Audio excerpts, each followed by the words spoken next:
Alright, everyone, Pixel Fold got released and it's alright, but I ain't getting one.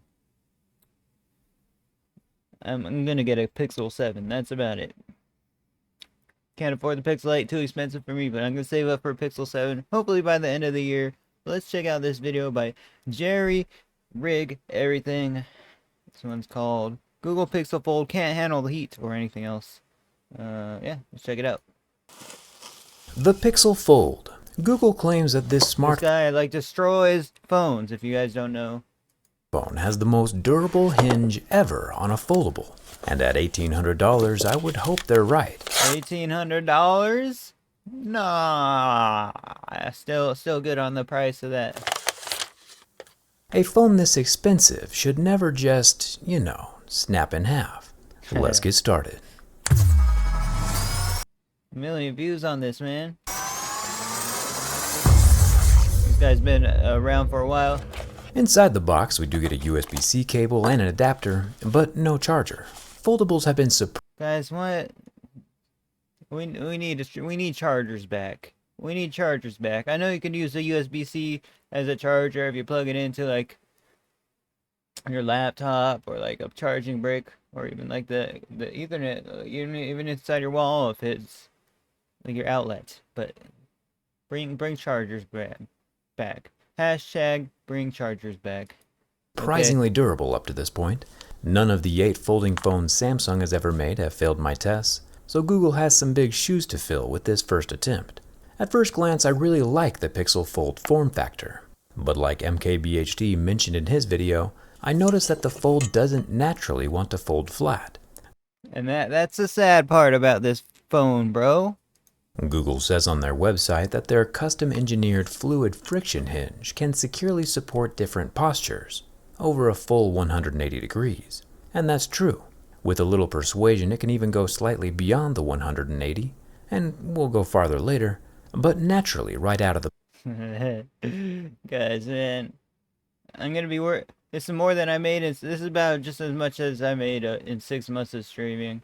That's how much this phone is worth compared to my income.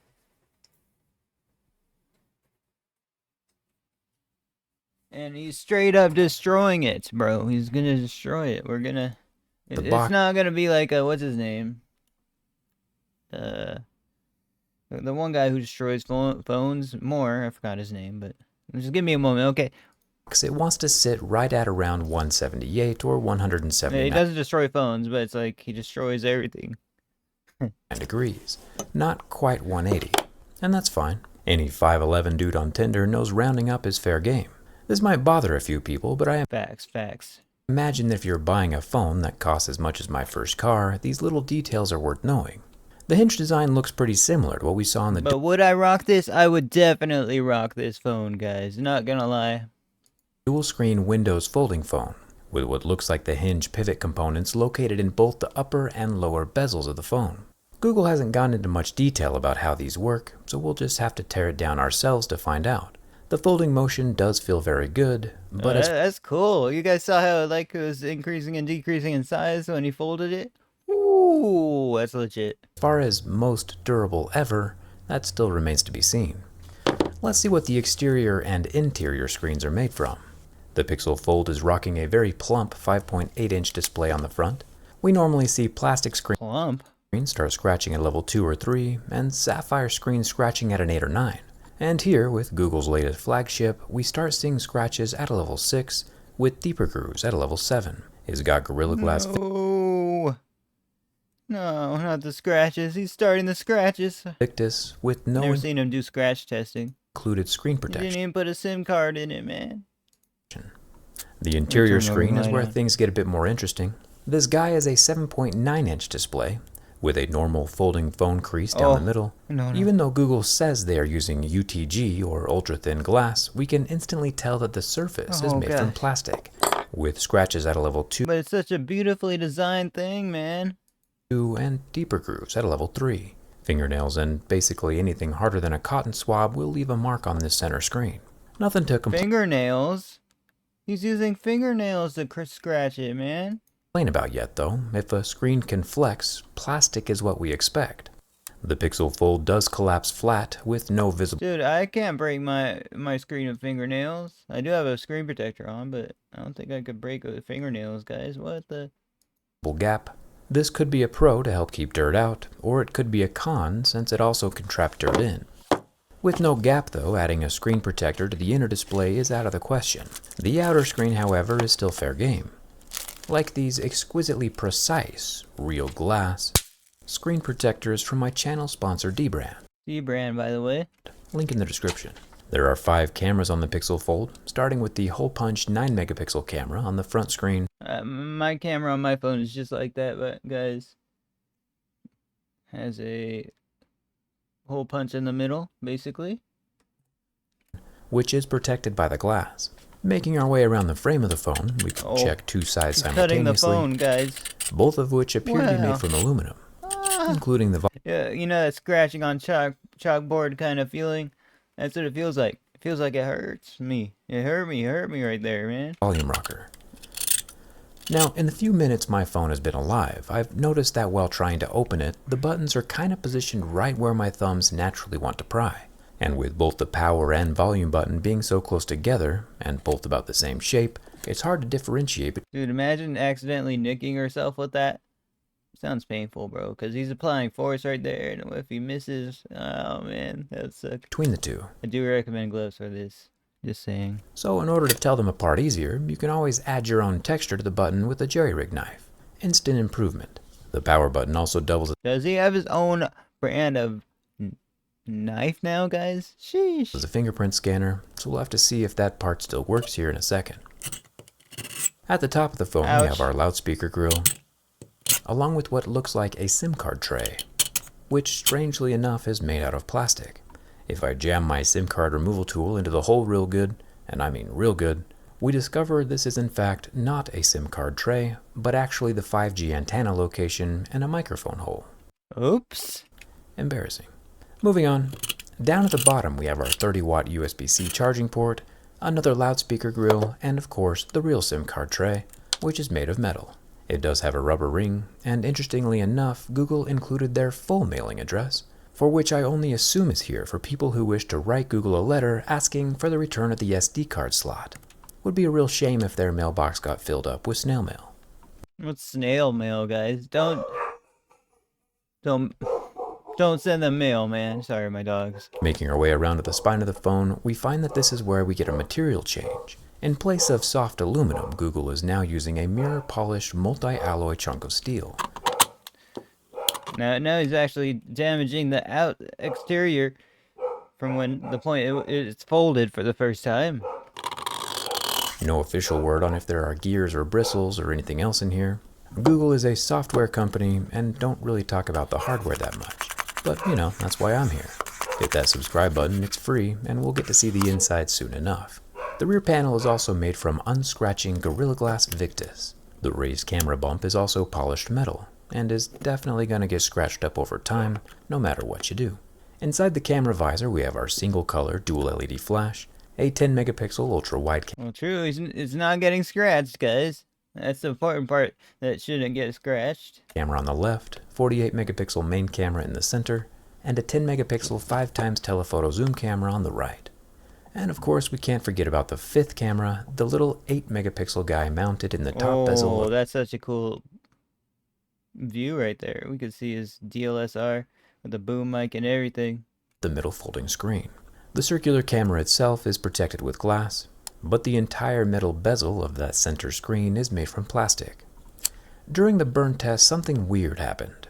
Touching our flame to the exterior 1080p 120Hz HDR display, we got about 16 seconds before the screen started to go white and not recover. It is an OLED. It's when we flip the Pixel Fold open to the center screen to start our burn test again on the plastic. After about 8 seconds, the 120Hz OLED decided it had enough and turned the whole phone off. What? And I was like, Dude, why? hey, wait, It might have been the scratches on the exterior, though. come back, I'm not done yet. At first I thought it was maybe my finger that was resting up against the power button, and that I was the one that turned it off. But the Pixel Fold didn't turn back on for about a minute, and was all, hey, don't do that again, with the warning message on the screen when it finally did. Oh, snap. Due to heat. That's pretty legit, bro. Can't wait to get a Pixel. In the 10 years we've been durability testing phones, we've never had one turn off due to heat before. Very interesting. Google says this new phone is IPX8 water resistant, And he was doing it with only the lighter on the front part of it as well. meaning that it can withstand water immersion, but the X in the IP rating means it's not rated to withstand any amount of dust. Unfortunately for humans on this planet, One time there was a dust storm and I bought like a Chromebook. And it kind of destroyed the Chromebook after a while, man. dust is rather prevalent. As we fixatingly fill the fold with a fistful of filthy fossils, my famous and functional fact-finding fling to see if a few fine fragments can force the fluid hinge to falter. As we focus on the fine farm fragments filtering through the flaps, forward, aft, frontward, and back, frankly, fear is Freudian. For the form factor of the fold is on fleek, functionally foiling the Why is he using so many of that? Words starting with F, guys. fascinerous fight to filter into the facilities. The fold firmly and flawlessly fights feculent foes. You feel me, fam? Long story short, dust doesn't seem to be an issue. That was fun. So far, so good. Seems to The be Pixel pretty Fold has a resistant. fingerprint scanner built right into the power button, exactly where fingerprint scanners should all be, and it works very Mine's on the back of the phone, guys. And I like it in the on the back of the phone, but apparently it should be on the power button. well. Even pre-scratched with my razor, it still sets my fingerprint. And after being heavily scratched up again, far more than the average scanner would ever see in real life, the phone is still able to read and unlock very quickly, every single time. Not Thumbs bad. up for that. The final frontier for our folding phone is the bin test. The vast majority of phones do survive this test. Even the vast majority of folding phones survive. Folding shut normally, even after everything we've done, the phone is still very functional. However, one simple fold in the wrong direction, and the Pixel Fold folds right on over backwards, annihilating the center screen right along the crease. No. It's easier for him to do this on the Pixel Fold than other phones, it seems, for sure. A small portion of the left side is still attempting to function, but there's no lockout or That'd be cool if we saw a video of him repairing it as well. stoppage of that backward motion like we see on Samsung's Fold and Flip series. With the inner flexible screen pulled out of alignment, it will now not fold shut anymore either. Now, you might think that this would be embarrassing for Google, who broadcast to the world that this is the most durable hinge ever. But in their defense, if you look very close, it's not the hinge that failed. It's actually the rest of the phone. The hinge itself is still in one piece, and it's the antenna line near the SIM card. I wonder how much somebody would charge to repair this to its brand new state, guys. Card tray, and another antenna line on the longer side of the phone that did the buckling, which then my allowed God. the center screen to stretch and break open. So definitely, Just straight up destroying the phone by folding it, like literally folding the Pixel Fold, guys. Folding the Pixel Fold like a champ here, man. It's actually annihilated here for sure. nice work to the Google hinge. I think it does this to all phones at the end. Like what phone has actually survived here, guys? Design team, it's just the rest of the phone that's not pulling its own weight. Even the internal battery is kinked, which makes me actually kind of nervous. Google's first folding phone fails my durability test. The awkward part of this situation is that I told dbrand I would show off their new grip case for the Pixel Fold. However, their grip case isn't designed to fit the Fold in its current shape. Kind of. You get the gist. Not only does the grip case offer protection, Hey, if it half of it, if it one portion of it, it's clearly on right there, fam. And that's a cool case, not gonna lie. it also has a kickstand so you can now fold in all directions. It's also customizable with any of dbrand's skins, like my teardown skin, or the all-new Robot City line, like Crime Square or my favorite Abusement Park. With the current state of AI, a robot uprising is now less of a fantasy and more of a prophecy at this point. So if you'd like a coloring book with an exclusive And that's the scary part, bro. glimpse of the robot's plans for world domination, dbrand has a whole line of Robot City collectibles. And you can grab a Robot City skin for your own device with the link in the description. But yeah, that phone is just completely annihilated, bro. Yeah,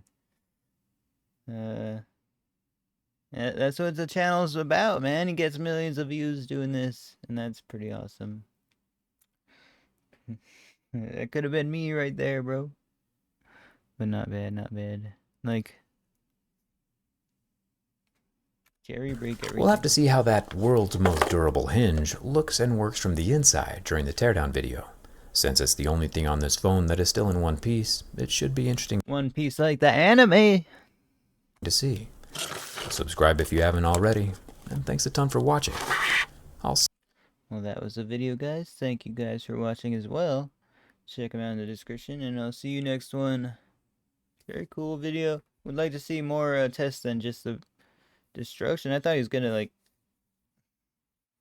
well, it looks like he does tear down the phone with like a screwdriver and stuff, but I'm not sure if it does seem to be in this video, so it'll probably be in a different video. But yeah, guys, thank you guys for watching. Peace out, everyone. See you next one. Later.